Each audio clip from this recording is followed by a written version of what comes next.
Now, ladies and gentlemen, we are set inside the cage for 3 5-minute rounds of MMA in the featherweight division. This is Lions Fighting Championships. Now we introduce first the blue corner, standing 170 centimeters tall and weighed in at 65.1 kilograms. As a professional, he stands 12 victories, 15 defeats to 2 draws, representing Peposo Team from Rio de Janeiro, Brazil, presenting Teto Teranosa.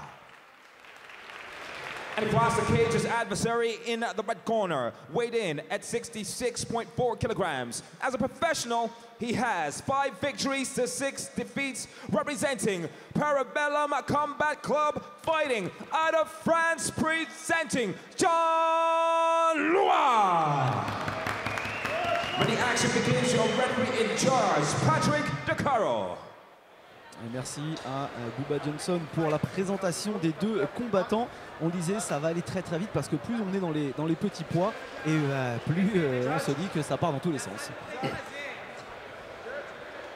Restez avec nous, hein, Cédric. Partez pas tout de suite. J'avais de travers. Non, le Team Parabellum, c'est vraiment une valeur sûre.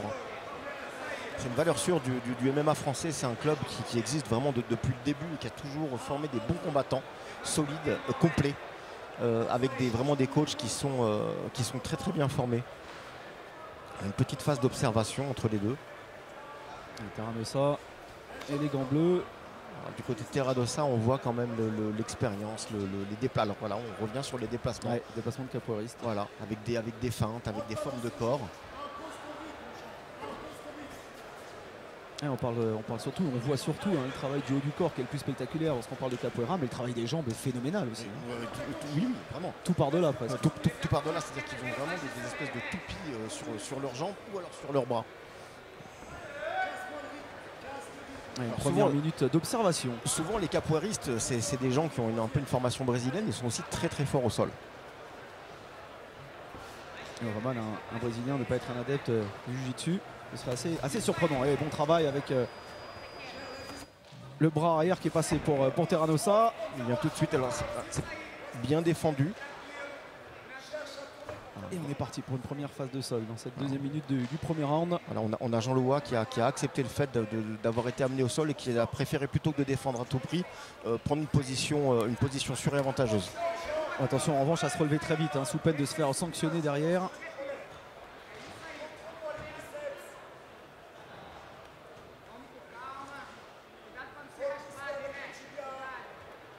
Allez, phase de sol avec un Teranosa qui essaye d'enchaîner les coups, que ce soit au corps ou à la face en ground and pound. Teranosa qui travaille vraiment beaucoup plus que sur le combat qu'on a vu juste avant au niveau des frappes au sol. C'est un petit peu l'expérience qui parle aussi. On disait 17-16, ça impose le respect. On travaille au sol contre la cage. Et la remontée du Brésilien. Et Jean Loua qui ne se débine pas, hein, qui accepte, comme vous le disiez Cédric, d'être au sol sur le dos pour le moment. Qui reste très calme. C'est très important de rester calme vraiment dans un combat de MMA quand on est dans une position soit dos au sol, soit contre la cage, pour pouvoir bien contrôler son match et retourner la situation à son avantage. Et c'est là où on comprend mieux son surnom sur Facebook, du coup, forcément. Voilà. Ouais, ça c'est bien fait. Jean-Louis qui a pu se relever, il va falloir qu'il enchaîne une position offensive à son avantage. Voilà, alors s'il se relève, c'est pour proposer quelque chose. Oh, ça c'est bien fait. Il a touché.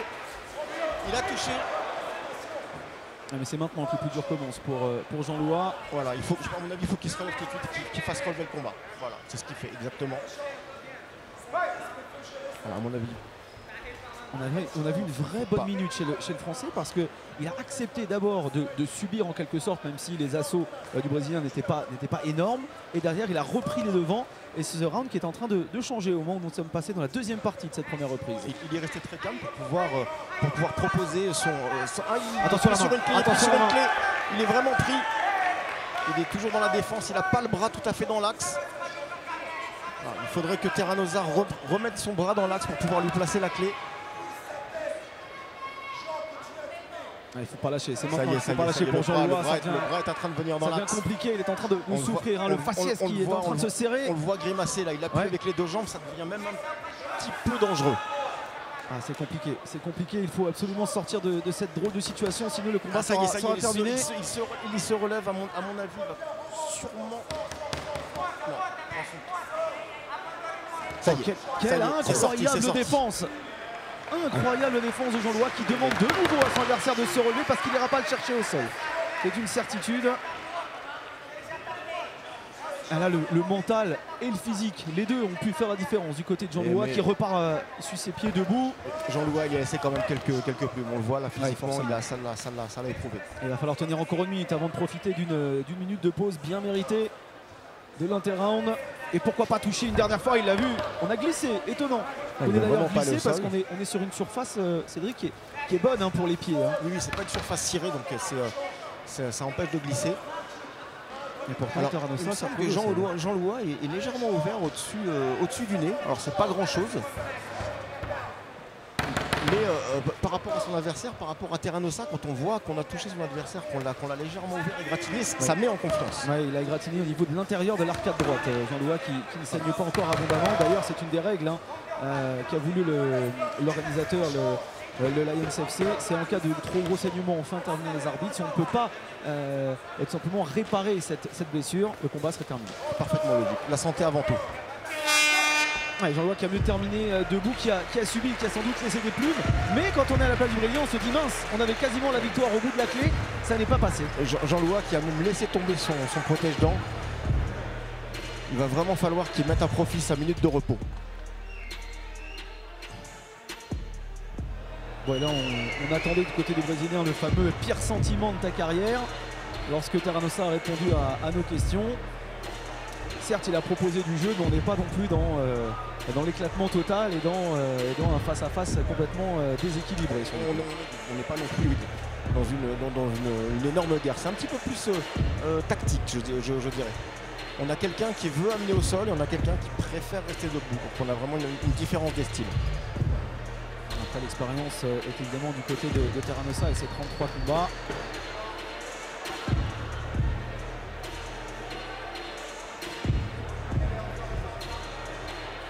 Et Jean-Louis qui est déjà prêt à repartir puisque son camp a déjà quitté la cage.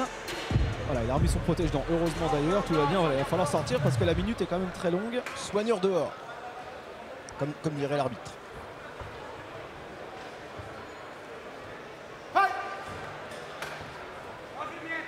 C'est reparti, début de deuxième reprise.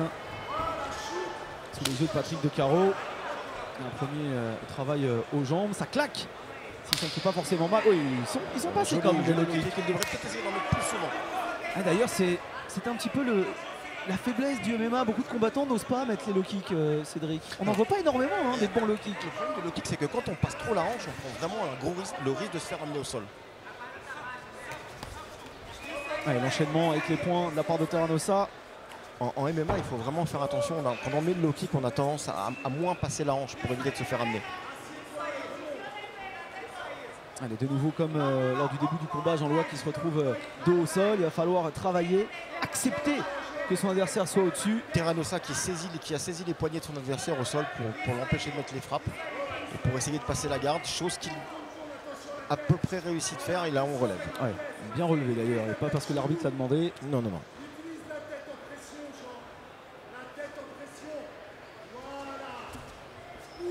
Bien sorti, ça revient au milieu.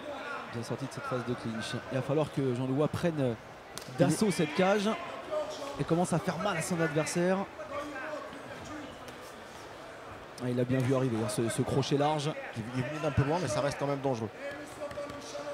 Alors ce qu'il faut souvent, c'est éviter de rester sur un coup. C'est mieux de pouvoir enchaîner, d'avoir un pied, un point. C'est une situation différente avec cette fois-ci Jean-Louis sur son adversaire. Mais que va-t-il faire maintenant? Une position de jambe qui est un peu il est en déséquilibre, il se fait retourner. Parfaitement logique. C'est fait ce qu'on appelle sweeper. Donc le sweep, c'est un peu ça. C'est un retournement balayage en fait. Ouais, ce qu'on fait avec le téléphone d'habitude. Voilà, on l'a fait dans la cage.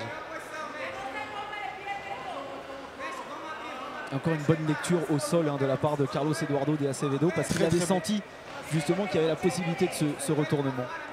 Alors on a une petite phase intéressante là une saisie en fait au niveau du cou avec la pression avec l'épaule sur la carotide de Terranosa. Alors ça c'est bien joué, c'est très très efficace.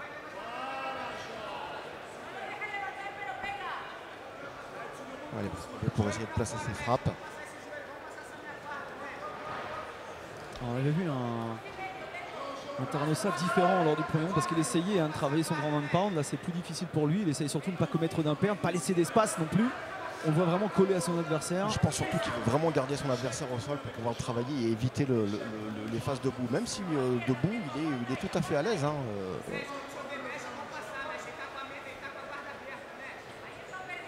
dans un travail classique sur une demi-garde.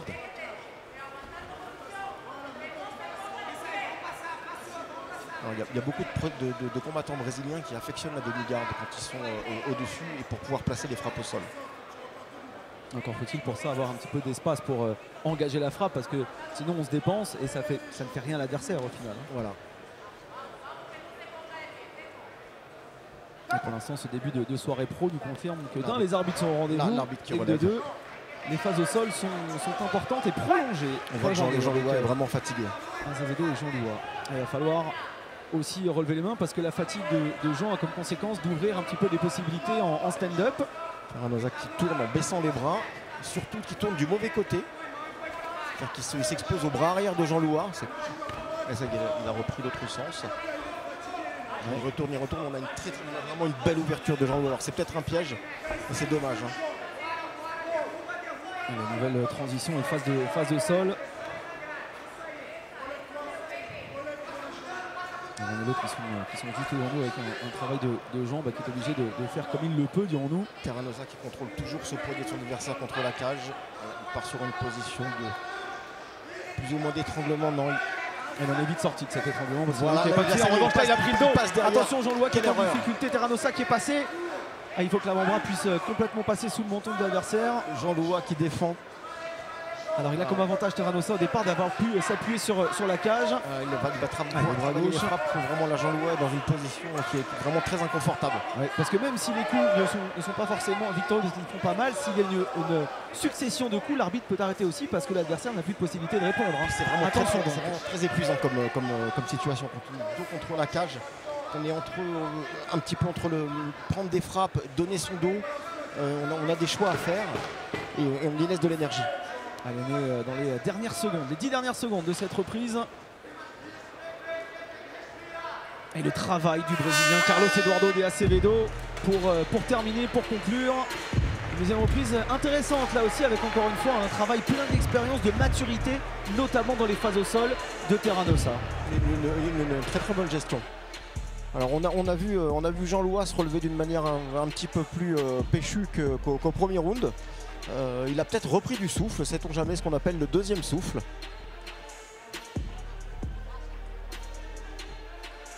Et le second souffle il en faut hein, parce que on peut se retrouver en grande difficulté dans le cas contraire. Alors on a là quelqu'un qui est extérieur au coin qui vient donner des conseils à Terranosa. Ouais, et ça normalement je sais pas si c'est vraiment autorisé. Non, ça c'est interdit, exactement. Ce qui est étonnant, c'est qu'il n'y a pas plus de... On a un troisième coach qui est arrivé de Tsezou. Un peu nulle part, hein, ça c'est vrai. C'est assez surprenant, mais c'est vrai que normalement, les règles sont les mêmes pour tout le monde. Et bon. Oui, les règles, c'est très important, les règles.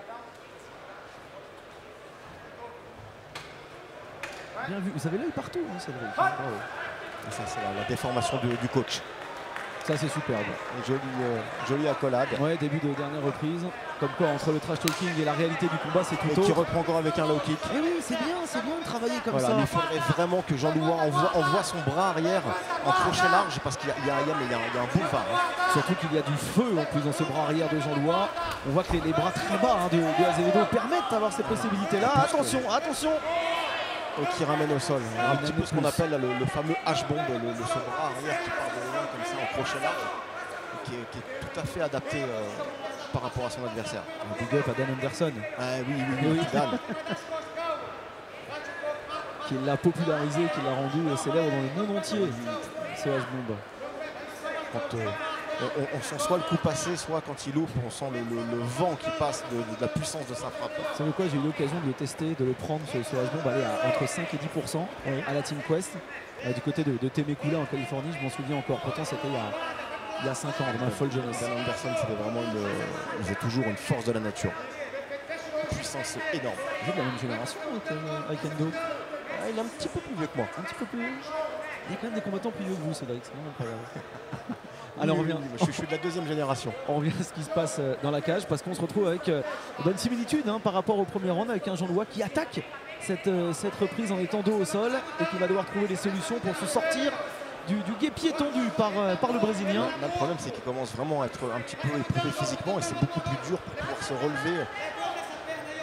Et c'est vrai que si on a parlé du talent capoeiriste de Terranosa, c'est surtout dans ses transitions et au sol qui nous montre qu'il a aussi beaucoup de talent. Ça, en général, c'est le talent caché des capoeiristes, qu'ils ont un très bon sol. Il y a quelques coups à la face envoyés par le bras gauche de Azevedo. Ah, alors maintenant, ils sont 4 dans le coin. Il y en a un troisième, quatrième qui est arrivé. C'est le même, arrêtez de dire n'importe quoi.